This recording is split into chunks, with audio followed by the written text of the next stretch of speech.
Hello hurmatli avtomobil ishqibozlari va Tars Grand Fathir kanalining sodiq muxlislari. Ekran qarshisiga yaqinroq joylashib oling. Chunki bugun biz sizlar bilan O'zbekiston ko'chalarining haqiqiy qiroli, kichik biznesning yuragi va millionlab hamyurtlarimizning eng ishonchli hamkori bo'lgan afsonaviy avtomobil haqida batafsil suhbatlashamiz. To'g'ri topdingiz. Bugungi videomizning bosh qahramoni bu yangilangan, hammaning tilida doston bo'lgan 2026 yilgi Chevrolet Damas Microvanidir. Yillar davomida o'zining chidamliligi, ixchamligi va eng asosiysi tejamkorligi bilan xalqimiz mehrini qozongan ushbu model 2026 yilda qanday o'zgarishlarga yuz tutdi va ishlab chiqaruvchilar bizga nimalarni taqdim etmoqda? Bularning barchasini hozir birgalikda ko'rib chiqamiz. Keling, dastlab ushbu kichkina devning tashqi ko'rinishi, ya'ni eksterioridan boshlaylik. 2026 yilgi Damasga nazar tashlar ekansiz, u o'zining klassik qiyofasini saqlab qolganligini ko'rasiz, lekin diqqat bilan qaralsa, zamonaviy shtrixlar qo'shilganini payqash qiyin emas. Avtomobilning old qismidagi radiator panjarasi biroz o'zgargan bo'lib, u endi avvalgidan ko'ra jiddiyroq va zamonaviyroq ko'rinishga ega.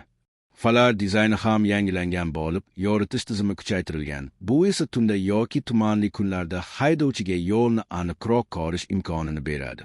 Bamper qismi aerodinamikani hisobga olgan holda qayta ishlangan va bu mashinaning umumiy ko'rinishiga o'zgacha bir butunlik baxsh etgan. Yon tomonlariga e'tibor bersak, o'sha biz bilgan qulay surilma eshiklar saqlanib qolgan bo'lib, ular to'rt joylarda ham yo'lovchilarning bemalol kirib chiqishini ta'minlaydi. Gildirak disklari ham yangi dizaynda taqdim etilishi kutilmoqda. Bu esa mashinaning tashqi estetikasini biroz bo'lsa-da yangilaydi.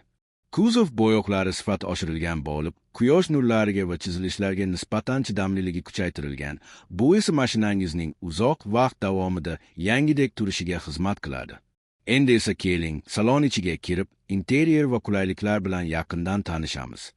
Damasning ichki qismi har doim o'zining soddaligi bilan ajralib turgan, ammo 2026 yilgi modelda qulaylik darajasini oshirishga harakat qilingan. Haydovchi o'rindigiga o'tirishingiz bilan yangilangan old panelga ko'zingiz tushadi. Bu yerda ishlatilgan plastik materiallar avvalgi avlodlarga qaraganda ancha sifatli va teginishga yoqimliroq qilingan. Asboblar paneli, ya'ni tablo ma'lumotlarni aniq va ravshan ko'rsatadi. Kechki paytda esa ko'zni charchatmaydigan yumshoq yoritish tizimi bilan jihozlangan. Rul chambaragi ham biroz o'zgarib, qo'lga qulayroq joylashadigan shaklga keltirilgan. O'rindiqlar haqida gapiradigan bo'lsak, ularning qoplamasi yangi, chidamli va oson tozalanadigan matolardan tikilgan.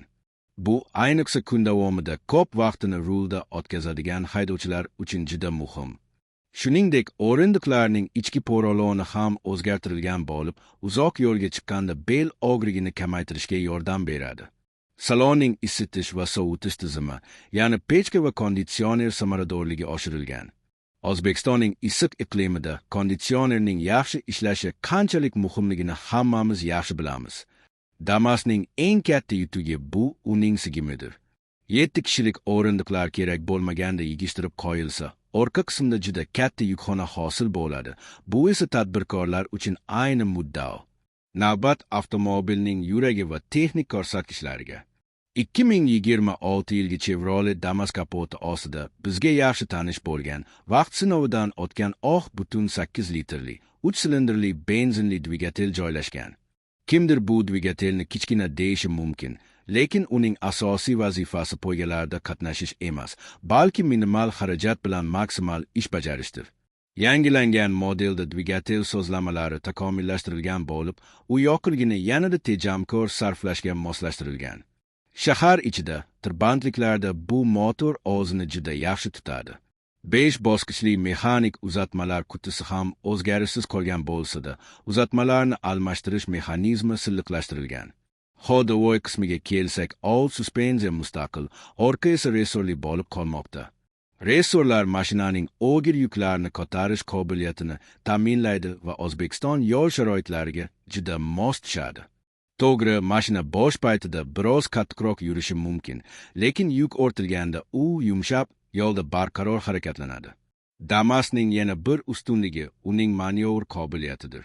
Kichik burilish radiusi tufayli u eng to'r ko'chalarda, bozorlar atrofida va to'xtash joylarida bemalol harakatlana oladi. Bu xususiyat uni shahar sharoiti uchun tengsiz transport vositasiga aylantiradi.